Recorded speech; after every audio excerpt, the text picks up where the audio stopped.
Sidang Pengadilan Negeri Surabaya dengan nomor register perkara 100-PDT-G-2022-PN Surabaya atas nama Anindya Emilia Erlangga sebagai penggugat melawan Miftahul Ulum sebagai tergugat pada hari Selasa 15 Maret 2022 dinyatakan dibuka dan terbuka untuk umum.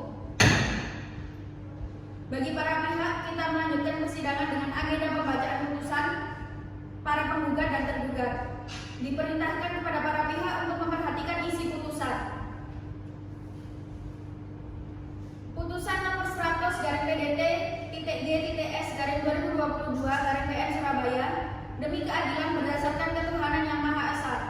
Pengadilan Negeri Surabaya yang memeriksa dan memutus perkara perdata dalam tingkat pertama telah menjatuhkan putusan sebagai berikut dalam perkara gugatan antara Anindya Emilia Erlangga, perempuan bertempat tanggal lahir Kediri 27 Januari 1982, berkedudukan di Jalan R.A. Kartini RT 02 RW 03 Simokomahan Baru Surabaya. Dalam hal ini diwakili oleh kuasa hukumnya yaitu Nadira Kurnia Revi yang berkedudukan di Jalan Ngagel Jaya Utara nomor 17 Surabaya.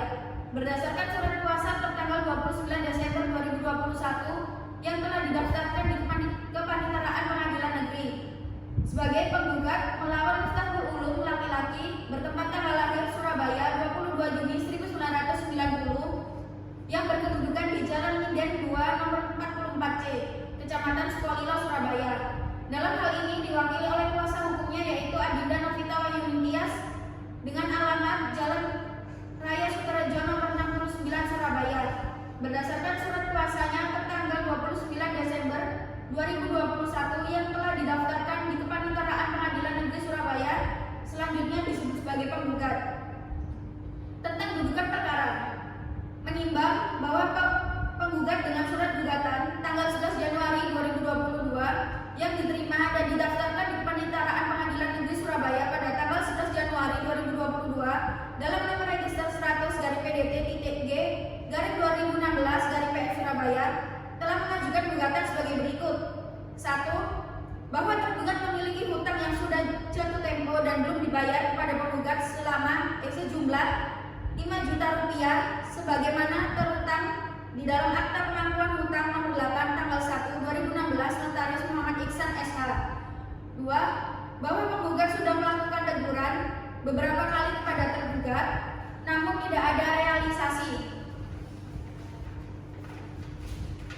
3.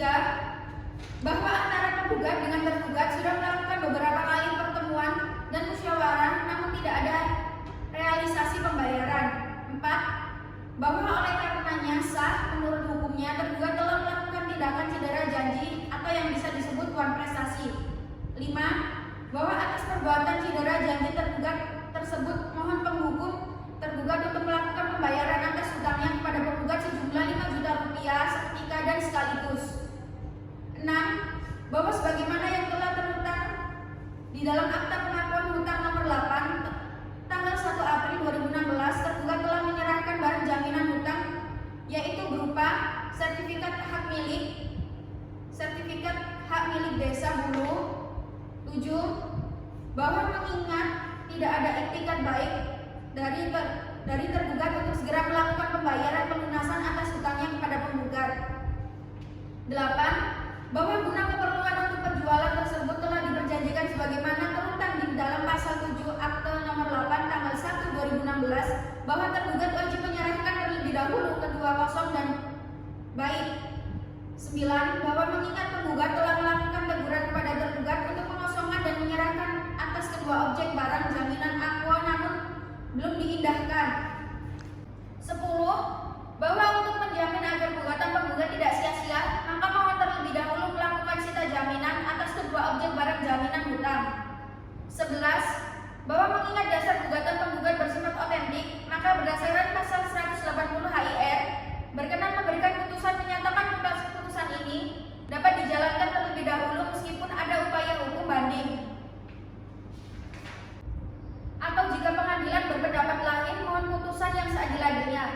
Menimbang bahwa pada hari persidangan yang telah ditentukan untuk penggugat dan tergugat masing-masing datang menghadap kuasanya tersebut. Menimbang bahwa majelis hakim telah mengupayakan perdamaian di antara para pihak melalui mediasi sebagaimana diatur dalam Perma Nomor 1 Tahun 2016 tentang prosedur mediasi di pengadilan dengan menunjuk Dinda Afifah Septiana, SHMH sebagai mediator. Menimbang bahwa berdasarkan laporan mediator tanggal 24 Januari 2022, upaya perdamaian tersebut tidak berhasil. Menimbang bahwa oleh karena itu pemeriksaan perkara dilanjutkan dengan pembacaan surat gugatan yang isinya tetap dipertahankan oleh penggugat. Menimbang bahwa terhadap gugatan penggugat tersebut, tergugat memberikan jawaban tertanggal 25 Januari 2022 pada pokoknya sebagai berikut. Dalam eksepsi, bahwa tergugat dengan tegas menolak dan menyangkal dalil-dalil penggugat secara keseluruhan kecuali yang diakui secara tegas berdasarkan alasan-alasan sebagai berikut. 1. Bahwa hutang sejumlah 5 miliar sebagaimana yang terutang dalam surat pengakuan hutang nomor 8 tanggal 1 2016 Notaris Muhammad Ihsan SH terjadi akibat jual beli yang dilakukan oleh tergugat dengan penggugat sebagaimana yang tercantum dalam surat perjanjian jual beli nomor 19 tanggal 10 Maret 2016 dan nomor adendum nomor 7 tanggal 1 April 2016 Notaris Muhammad Ihsan SH. 2.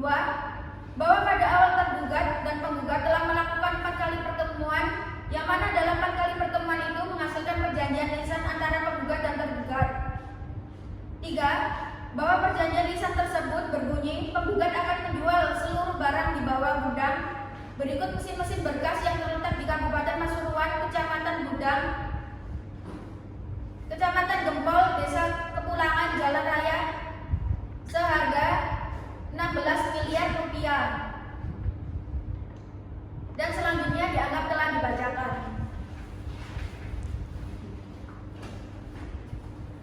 Dalam pokok perkara atau konvensi, 1. Bahwa hal-hal yang telah dikemukakan di dalam eksepsi mohon dianggap pula dalam pokok perkara. 2. Bahwa segala alasan yang telah dikemukakan dalam eksepsi di atas maka secara mutalis mentadis sebagai bagian tak terpisahkan dalam konvensi ini. 3. Bahwa justru penggugatlah yang mempunyai beban tanggungan yang lebih besar dari nilai rupiah sebagaimana yang diuraikan pada materi surat gugatan penggugat tertanggal 11 Januari 2022 sebagaimana posita nomor 1. 4. Bahwa beban tanggungan penggugat terhadap tergugat ialah akibat dari perbuatan melawan hukum yang dilakukan oleh penggugat sendiri yang disaksikan oleh Bapak Ubay dan Ibu Sabita. 5. Bahwa di waktu terjadinya pencegahan yang dilakukan oleh penggugat yang disaksikan oleh Bapak Ubay dan Ibu Sabita sebagai jasa mengangkut barang. Yang selanjutnya dianggap telah dibacakan. Dalam rekonvensi, 1. Bahwa tergugat dalam konvensi memohon disebut penggugat dalam rekonvensi untuk keadilan dalam perkara ini. 2. Bahwa segala dalil-dalil yang telah dipergunakan dalam konvensi mohon dianggap dan dipergunakan kembali untuk alasan gugatan dalam rekonvensi. 3. Bahwa awal mula terjadinya sengketa setelah penggugat dalam konvensi yang selanjutnya dimohon disebut sebagai tergugat dalam rekonvensi. 4. Bahwa atas perbuatan tergugat dalam rekonvensi telah menyebabkan penggugat dalam rekonvensi telah mengalami kerugian baik secara material maupun imaterial dan tercemar nama baiknya sebagai pedagang yang dapat dipercaya. 5. Bahwa yang menjadi objek sengketa di sini ialah sisa barang-barang yang terletak di Kabupaten Pasuruan, Kecamatan Gempol, Desa Kepulangan, Jalan Raya kilometer yang selanjutnya dianggap telah dibacakan. Berdasarkan alasan-alasan jawaban di atas, maka atas perkenan majelis hakim yang memeriksa dan mengadili perkara ini agar berkenan memberikan putusan demi hukum dengan amarnya yang berbunyi sebagai berikut. Dalam eksepsi, menyatakan gugatan penggugat tidak dapat diterima. Dalam jawaban, 1. Menolak gugatan penggugat seluruhnya. 2. Menghukum penggugat untuk membayar seluruh biaya dan segala biaya yang timbul akibat perkara ini. Dalam gugatan rekonvensi, 1. Menerima dan mengabulkan gugatan penggugat rekonvensi seluruhnya. 2. Membatalkan surat perjanjian jual beli nomor 19 tertanggal 10 Maret 2016, surat adendum nomor 7 tertanggal 1 April 2016 dan surat pengakuan hutang nomor 8 tanggal 1 April 2016 yang dibuat di Notaris Muhammad Ihsan SH Surabaya. 3. Menyatakan tidak sah dan batal menurut hukum adanya jaminan. 4. Menghukum tergugat rekonvensi untuk menyerahkan kembali barang jaminan penggugat rekonvensi tersebut.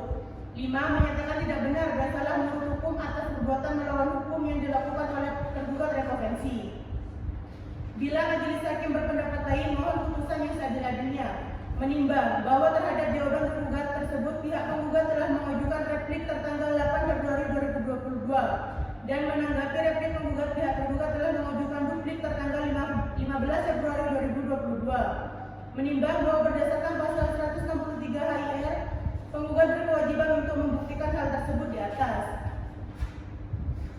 Menimbang bahwa dari alat-alat bukti yang diajukan oleh penggugat, yaitu alat bukti surat yang telah dibubuhi materai cukup berupa: 1. Fotokopi akta perjanjian jual beli nomor 19 tertanggal 10 Maret 2016. 2. Fotokopi daftar lampiran akta perjanjian jual beli nomor 19 tertanggal 10 Maret 2016. 3. Fotokopi surat pernyataan nomor 2 bulan 3 2016 tertanggal 30 Maret 2016.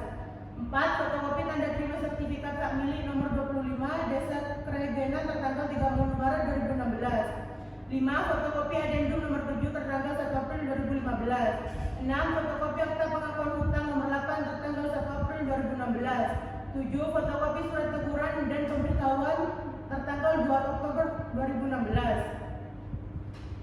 Menimbang bahwa dari alat-alat bukti yang diajukan oleh tergugat, yaitu alat bukti surat yang telah dibubuhi materai cukup, yaitu sebagai berikut: 1. Fotokopi perjanjian jual beli. 2. Fotokopi daftar lampiran akta perjanjian. 3. Fotokopi adendum nomor 7. 4. Fotokopi akta pengakuan hutang. 5. Fotokopi daftar pencocokan data antara surat jalan dan surat mesin-mesin yang dijual yang belum diangkat dari pabrik. Fakta-fakta persidangan penggugat. 1. Penggugat selalu hadir dalam setiap persidangan yang telah ditetapkan oleh Majelis Hakim Pengadilan Negeri Surabaya yang memeriksa dan mengadili perkara ini. 2.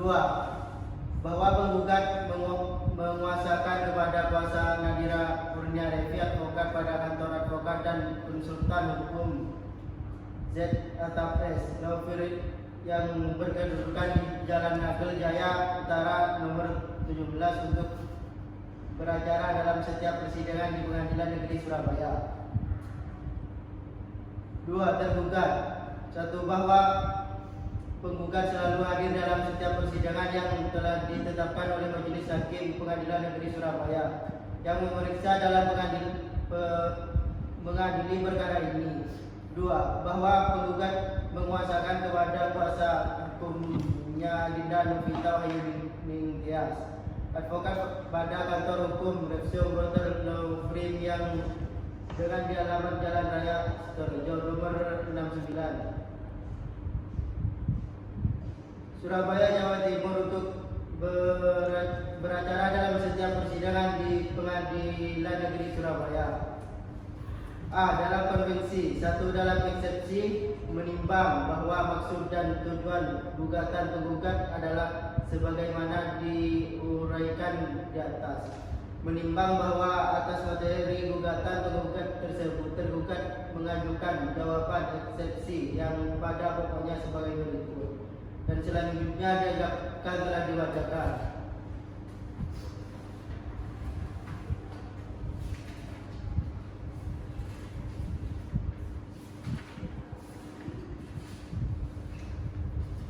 Dalam rekonvensi atau gugatan balik. 1. Dalam eksepsi, menimbang bahwa maksud dan tujuan gugatan penggugat rekonvensi adalah sebagaimana tersebut di atas. Menimbang bahwa atas gugatan rekonvensi, tergugat rekonvensi atau penggugat konvensi mengajukan eksepsi sebagai berikut: bahwa hutang sejumlah 5 miliar sebagaimana yang terutang dalam surat pengakuan hutang nomor 8 tanggal 1 April 2016. 2. Bahwa pada awalnya tergugat dan penggugat telah melakukan 4 kali pertemuan, yang mana dalam 4 kali pertemuan itu menghasilkan perjanjian lisan antara penggugat dan tergugat, dan selanjutnya dianggap telah dibacakan. 2. Dalam pokok perkara, menimbang bahwa maksud dan tujuan gugatan penggugat rekonvensi adalah sebagaimana diuraikan di atas. Menimbang bahwa penggugat dalam rekonvensi pada pokoknya menuntut agar tergugat dalam rekonvensi hukum untuk membayar ganti rugi sejumlah 17 miliar kepada penggugat rekonvensi. Menimbang bahwa atas materi gugatan penggugat rekonvensi tersebut, Majelis Hakim akan mempertimbangkan sebagai berikut: 1. Bahwa dalam uraian pertimbangan dalam rekonvensi, penggugat dalam rekonvensi telah dinyatakan terbukti melakukan perbuatan dan prestasi. 2. Bahwa 2 bidang tanah sebagaimana dimaksud dalam petitum gugatan rekonvensi telah terbukti sebagai jaminan hutang penggugat rekonvensi kepada tergugat rekonvensi. 3. Bahwa oleh karena itu penggugat dalam rekonvensi tidak lagi memiliki atas hak atas tanah yang 4. Bahwa oleh karena itu tuntutan pembayaran ganti rugi tidak berdasarkan hukum dan oleh karenanya harus ditolak. Dalam konvensi atau rekonvensi, menimbang bahwa oleh karena tergugat dalam konvensi atau penggugat dalam rekonvensi berada di pihak yang kalah, maka dihukum untuk membayar biaya perkara ini.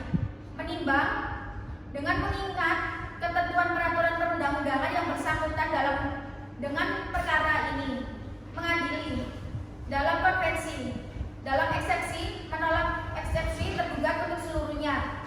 2. Dalam pokok perkara mengabulkan gugatan penggugat untuk sebagian. Menyatakan tergugat telah melakukan perbuatan cedera janji atau prestasi. Menghukum tergugat untuk mengosongkan dan menyerahkan dalam keadaan baik atas kedua objek barang jaminan hutang tersebut kepada penggugat, yaitu berupa tanah pekarangan dan bangunan yang berdiri di atas seluas 2.780 meter persegi terletak di Desa Kregenan. Tanah dan bangunan rumah yang berdiri di atas seluas 345 meter persegi terletak di Desa Bulu, Kecamatan Raksaan. Memberi izin kepada penggugat untuk melakukan penjualan di muka umum atau penjualan di bawah tangan atas kedua objek barang jaminan hutang tersebut di atas, sebagaimana pelunasan hutang tergugat kepada penggugat. Menolak gugatan penggugat untuk selain dan selebihnya. Dalam eksepsi, dalam rekonvensi 1, dalam eksepsi menerima eksepsi tergugat dalam rekonvensi atau penggugat dalam konvensi untuk seluruhnya. 2. Dalam pokok perkara menolak gugatan penggugat dalam konvensi atau tergugat dalam konvensi untuk seluruhnya. Dalam konvensi atau rekonvensi, konvensi atau penggugat rekonvensi untuk membayar biaya perkara ini sejumlah Rp2.230.900. Demikian diputuskan pada hari Selasa tanggal 15 Maret 2022 dalam permusyawaratan Majelis Hakim Pengadilan Negeri Surabaya yang terdiri dari Sofia Lutfi Kosasi SHMH sebagai Hakim Ketua, Dinda Afifah Septiana SHMH, dan Saiful Arif SHMH sebagai Hakim Anggota. Putusan tersebut diucapkan dalam persidangan yang terbuka untuk umum oleh Hakim Ketua dan didampingi hakim-hakim anggota pada hari Selasa tanggal 25 Maret 2022, dibantu oleh Jaka Rosma Jipratama SHMH sebagai panitera serta dihadiri oleh kuasa hukum penggugat dan kuasa hukum tergugat.